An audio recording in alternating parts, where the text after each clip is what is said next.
My girlfriend said, "We should take a break so I can focus on me." 2 weeks later, I got a video of her with another guy, so I packed my things, left the apartment, and went completely silent. The next morning, she called me crying, begging me to come back. Hey viewers, before we move on to the video, please make sure to subscribe to the channel and hit the like button if you want to see more stories like this. Thanks. Throwaway account for obvious reasons. This all went down a few months ago, and I've been lurking on subs like this for a while, reading other people's stories to make sense of my own. Figured it was time to share mine, if only to get it off my chest and maybe help someone else going through the same crap. The title pretty much sums it up, but here's the full breakdown. Buckle up, it's a roller coaster of betrayal, silence, and some well-deserved karma. I met Emily back in college about 4 years ago. We were both juniors, thrown together in a group project for a marketing class. She was the outgoing type, always laughing, always the center of attention, with this infectious energy that pulled me in. Me? I'm more the steady guy. I work in software development now, nothing flashy, but it's stable and pays the bills. I grew up in a family where loyalty meant everything, so when we started dating, I was all in. No games, no half measures. From the jump, I showed up for her in ways I thought mattered. Early on, she had this rough patch with her family. Her dad got sick, and she was juggling school with helping out at home. I remember driving 3 hours every weekend to her parents' place, just to be there. I'd cook meals, run errands, even helped her mom with the paperwork for insurance stuff. Emily would say things like, "You're my rock, Alex. I don't know what I'd do without you." And I'd just smile, because that's what you do when you love someone, right? You support them. Flash forward a couple years, and we moved in together after graduation. It was this cozy apartment in the city, nothing fancy, but it felt like ours. I handled most of the rent at first while she figured out her career in graphic design. She had big dreams, talking about freelancing and building her portfolio. I encouraged that, even turned down a better job offer out of state because she wasn't ready to relocate. "We'll make it work here," I'd tell her, "as long as we're together." In hindsight, maybe I was too accommodating. I sacrificed a lot, nights out with friends, extra hours at work to cover our expenses, because I believed in us. She seemed appreciative, at least at first. We'd have these quiet evenings where she'd curl up next to me on the couch, sketching while I coded, and it felt solid. But things started shifting about 6 months ago. Emily got more distant. She'd spend hours on her phone, scrolling through social media or texting friends I didn't know much about.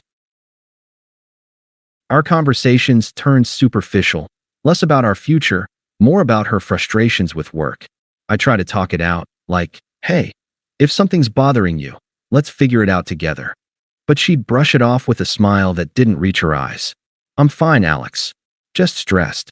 Then came the night that kicked everything off. It was a Thursday, I think, ordinary evening. I'd made dinner, her favorite pasta dish, hoping to reconnect. We were sitting at the table, and out of nowhere, she sets down her fork and says, "We need to talk." My stomach dropped. Those words never lead anywhere good. I nodded, keeping my cool. "Okay, what's up?" She leaned back, crossing her arms like she was rehearsing this. "Look, Alex, I love you. You're amazing. But I've been thinking, I need some space.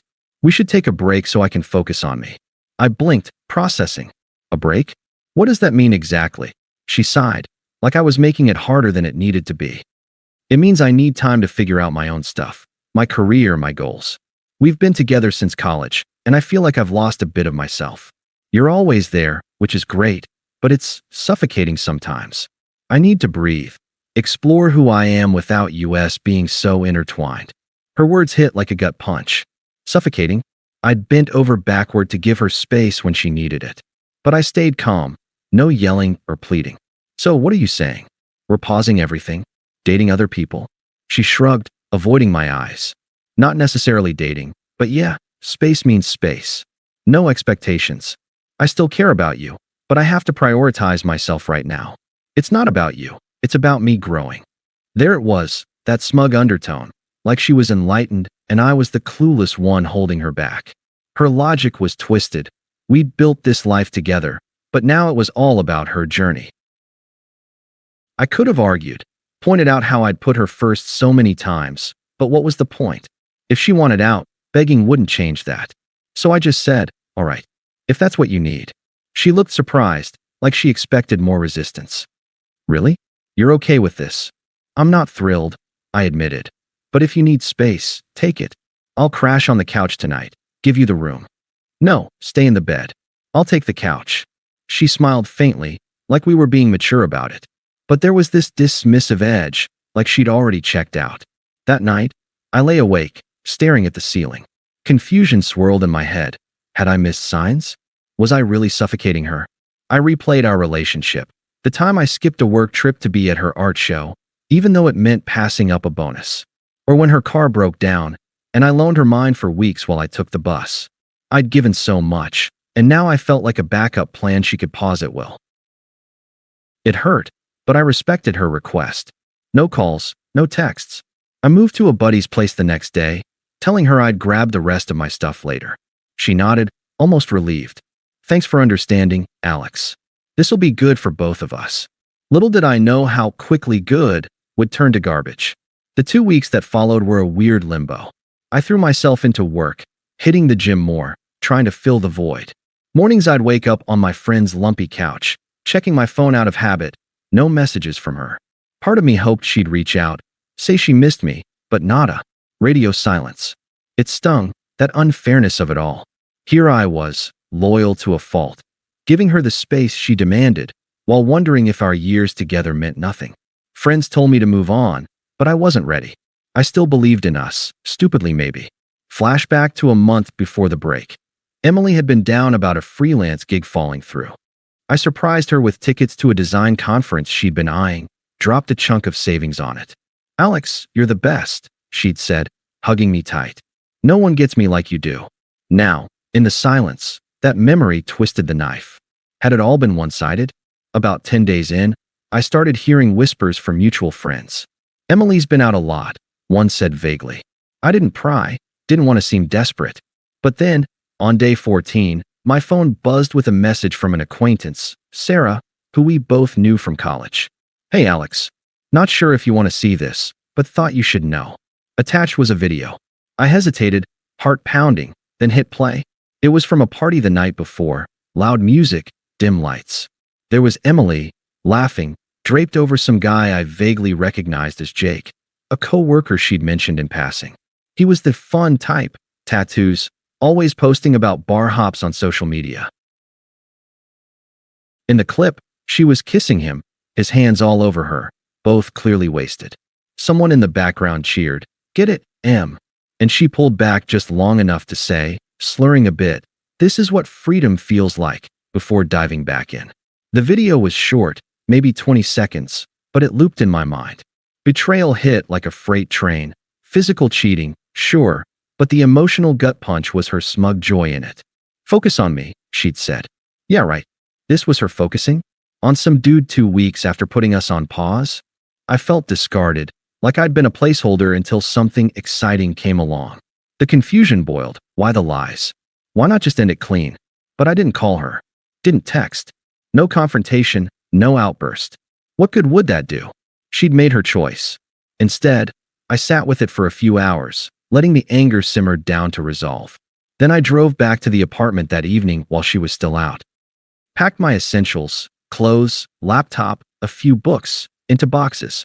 Left the key on the counter with a short note. "Apartment's yours. Utilities are in my name. I'll transfer them out. Take care." No drama, no accusations. Just detachment. By midnight, I was back at my friend's, phone on silent. I blocked her temporarily, not out of spite, but to protect my peace.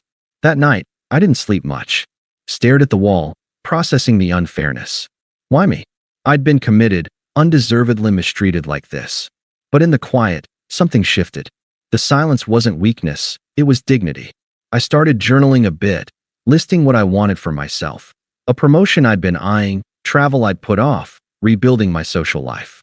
For the first time, the confusion cleared a path to clarity. This wasn't the end, it was a reset. The next morning, my phone lit up. Unblocked now, because why not let karma play out? It was Emily, calling repeatedly. I let it go to voicemail the first time, then picked up on the second, staying composed. "Alex? Oh God, where are you? I came home and your stuff's gone." The note, "What the hell?" Her voice was shaky, laced with tears. I kept my tone even. I saw the video, Emily. From the party. Silence, then a sob. What video? Wait, Sarah sent that? It's not what it looks like. Jake and I. It was just a stupid mistake. I was drunk, missing you, and things got out of hand. The break confused me. I thought we were on pause, not broken up. You weren't supposed to see that. Her excuses poured out, twisted logic at its finest. I needed space, but that doesn't mean I stopped loving you. Jake means nothing. He's just a friend from work. We kissed. Yeah, but it wasn't cheating because we're on a break. Like in Friends, remember? Ross and Rachel. I almost laughed at the hypocrisy. A break you suggested to focus on you. Looks like you focused elsewhere. She sniffled, voice cracking. Please, Alex. Come back. We can talk this out. I messed up, but you're overreacting. Give me a chance to explain in person. No need, I said calmly. You've got your space now. Permanently. Then I hung up. No begging, no more words. The power in that silence felt right. But that was just the beginning of her unraveling. Emily's call that morning wasn't the end of it. It was the starting gun for her downward spiral. I'd gone silent after our brief talk. No texts, no callbacks. I unblocked her number, figuring if she wanted to dig her own grave, I'd let her. My focus shifted to rebuilding. I moved into a small studio apartment across town, nothing fancy, but it was mine. Started hitting the gym harder, signed up for a coding boot camp to boost my career. Nights were tough. Her laughter from that video haunted me, the smugness of her freedom line cutting deep. I journaled to process it, writing things like, why'd I give so much to someone who'd throw it away? But each day, the confusion faded a bit, replaced by this quiet resolve. I wasn't her backup plan anymore. About a week after I left, the rumors started trickling in. Mutual friends, guys like Tom and Sarah from college, reached out with bits and pieces. Apparently, Emily's mistake with Jake wasn't a one-off. She'd been hanging around him constantly during our break, acting like they were the hot new couple. But Jake, true to his type, wasn't the commitment guy she'd imagined. Sarah told me he'd blown up at Emily at a bar one night, yelling about her clinginess in front of everyone. She'd stormed out, humiliated. I didn't ask for details, didn't need to. The picture was forming. Her focus on me, adventure was crashing fast. Her texts started coming in around then, a slow drip at first. Alex, can we talk? I'm so sorry. Then longer ones. I didn't mean for things to get so messed up. Jake was a mistake. I was just lost without you. I didn't respond. What was there to say? She'd chosen her path, and I wasn't her fallback. By week 2, her tone shifted, more desperate. Why are you ignoring me? I know you saw my messages. This isn't fair. You can't just erase me. I stayed silent, letting her stew. The unfairness of it, her accusing me of being unfair after that video, almost made me laugh. Then her sister, Lauren, got involved. I got a call one evening, her voice dripping with condescension. Alex, you're being ridiculous, she started. No hello. Emily's a mess because you ghosted her. That video wasn't her fault. She was drunk, and Jake took advantage. You're throwing away years over one mistake. Be a man and talk to her. I kept my tone flat. Lauren, Emily made her choices. I'm not her therapist. She wanted space. I gave it to her. Permanently. She scoffed. You're heartless. She's crying her eyes out, and you don't even care? What kind of guy does that? The kind who respects himself, I said, and hung up. Her entitlement, that toxic edge, was so like Emily's it made my skin crawl. I blocked Lauren's number after that. No need for her noise. Meanwhile, Emily's life was unraveling. Tom filled me in. Jake had ghosted her completely, moving on to some new girl at their workplace. Emily, in a fit of drama, quit her graphic design job, thinking it'd show him. Instead, she burned bridges with her boss, who'd been mentoring her. Mutual friends started pulling away. Sarah told me the video had spread quietly among our circle, and people were done with her excuses. She'd post cryptic stuff online, like, some people don't know what they had until it's gone, but it just came off pathetic. I didn't engage, didn't check her profiles. I was too busy, landed a side project at work that came with a raise. Started hiking on weekends, rediscovering parts of myself I'd shelved for her. By week 4, Emily's attempts hit a new low. She showed up at my old gym, where I still went sometimes. I was mid-workout when she cornered me by the lockers. Eyes red, voice shaky, but with this angry edge. "Alex, you can't keep doing this," she said, loud enough for a few heads to turn. "I messed up, okay? I was stupid. But you're acting like I'm some villain. I deserve a chance to fix this." I kept my voice low, calm. "Emily, you don't get to decide what I owe you. You wanted freedom. You got it. Why are you here?" Her face twisted, half tears, half fury. "Because I love you. Jake was nothing. He used me, made me think he cared, and now I'm alone. You're supposed to be the good guy, Alex. Don't you care at all?" "Not anymore," I said, meeting her eyes. "You made that choice for both of us." I walked away, heart pounding but head clear. Her shouting my name as I left echoed, but I didn't look back. That was the moment I knew. She was unraveling, and I was already halfway to free. Fast forward a couple months. I was in a good place. New apartment, new side hustle. Even started casually dating someone I met through work, Mia. Nothing serious yet, but she was kind, grounded, the opposite of Emily's chaos. I'd been invited to Tom's birthday party, a low-key thing at his place with our old college crew. I almost didn't go, didn't want the drama, but Sarah convinced me. "Emily might show up," she warned, "but you're stronger than that. Don't let her keep you from your friends." I showed up, feeling good. New shirt, fresh haircut, carrying myself differently, like I'd shed a weight. The party was chill. Music, beers, people laughing on the patio. Mia was there, not as my date, but just hanging out, and we were joking about some work project when Emily walked in. She looked rough, hair messy, eyes tired, like she hadn't slept well in weeks. Her smile faltered when she saw me, then hardened into this forced confidence. She made a beeline over, ignoring Mia. "Alex, hey, didn't expect to see you here." Her voice was too bright, like she was trying to play it cool. I nodded, keeping it neutral. "Good to see you, Emily. Enjoy the party." I turned back to Mia, but Emily grabbed my arm. "Can we talk? Alone?" Her eyes darted to Mia, then back to me, pleading but with that same entitled edge. I stepped back, out of her grip. "Not much to say. I'm good here." Her face flushed, and she lowered her voice, but it carried. "Please, Alex. I've been trying to reach you for weeks. I know I screwed up, but I've changed. I got a new job. I'm done with Jake, with all that party stuff. I miss us. Don't you remember what we had?" I could feel eyes on us. Tom, Sarah, others pretending not to listen. Mia stepped away politely, giving me space. I looked at Emily, saw the desperation, the hypocrisy of acting like she'd fixed herself after torching everything. "What we had," I said evenly, "was me giving everything and you throwing it away for a 2-week fling. You don't get to rewrite that now." Her eyes welled up, but her voice turned sharp. "So that's it? You're just done? I'm trying to make things right, and you're acting like some cold jerk who never cared. I thought you were better than this, Alex." That was her true colors slipping out, anger when she didn't get her way. I didn't flinch. "You thought wrong. You wanted space, Emily. I gave it to you. Now I've got my own life, and you're not in it. That's not me being cold. That's me moving on." She opened her mouth, but Sarah cut in, her tone icy. "Emily, maybe let it go? You've done enough." That stung her. Mutual friends had clearly shifted sides after the truth spread. Emily glared at me, then at Sarah, and stormed out, muttering something about wasting her time. I didn't follow. Didn't need to.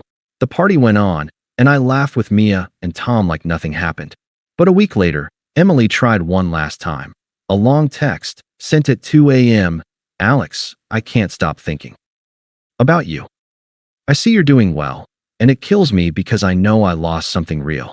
I'm in therapy now, trying to be better. Can we just meet for coffee? I need closure."